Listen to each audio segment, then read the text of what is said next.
Bueno, sí, de lo que se trata es de hacer una breve descripción, una puerta de entrada a lo que se puede tratar esta historia mínima de la música en Occidente.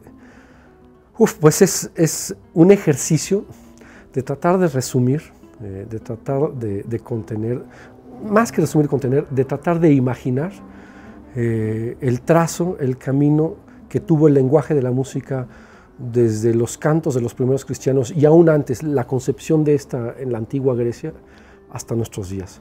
Un trazo evidentemente mínimo en el sentido de escuetos, son grandes lagunas con pequeñas luces que trazan un camino y cuyo objetivo es básicamente despertar apetito y curiosidad.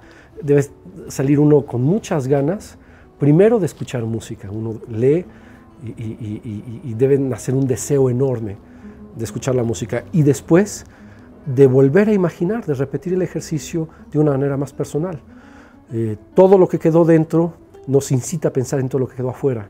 Entonces, en la reflexión personal del lector, tiene que venir una nueva historia de la música, donde se hable de otros trazos, de otros caminos, de otros puntos de luz en medio de tanta laguna.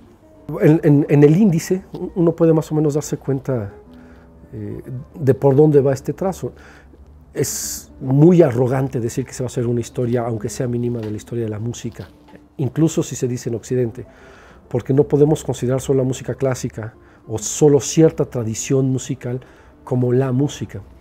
En ese sentido, sí hay un abuso en el título de dejar sobreentendido esta idea, y el índice lo ve así, ¿no? Se habla de los griegos, se habla de los cantos de los primeros cristianos. Creo que sobre todo lo que se habla es de la tradición que nace con la escritura musical. La música que se hace no por una herencia de generación en generación, sino por una herencia de la abstracción escrita del fenómeno del lenguaje, y cómo al manipularla se superponen nuevas ideas, como una catedral, digamos, que durante 200 años es la acumulación para traducir luz, para que la gente venga a reunirse en torno a un mismo misterio. Es lo mismo con la tradición de la escritura musical. Y así es lo que se ve después de ver a los primeros cristianos. Vemos la tradición de la polifonía, el motete, el ars nova, el ars antigua, y de ahí pues ya las tradiciones instrumentales, y luego el periodo barroco, los autores. Es difícil hacer una historia de la música porque la música no es un personaje en realidad, ¿no? Generalmente las enciclopedias de la música y las historias de la música están basadas en narrar, en hacer un recuento de las anécdotas, de las biografías. Se hace una historia de los personajes, de los sucesos, pero no del lenguaje. Es muy difícil hacer una historia del lenguaje porque el lector tendría que conocer el lenguaje para adentrarse en esa historia.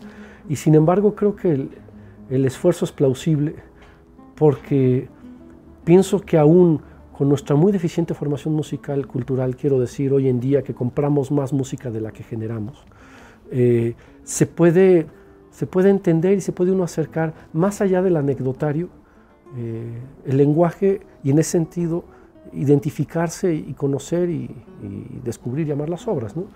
La heroica no es una sinfonía que sea importante porque fue dedicada a Napoleón y luego tachada. La heroica es importante por muchas razones, porque hay una modernidad armónica, estructural, hay un largo aliento, es una obra apasionante, aún si hubiera estado dedicada a, no sé. Y creo que ese es el objetivo de este libro, que la curiosidad se despierte y el deseo sea sobre el lenguaje y sobre la música más que sobre sus personajes.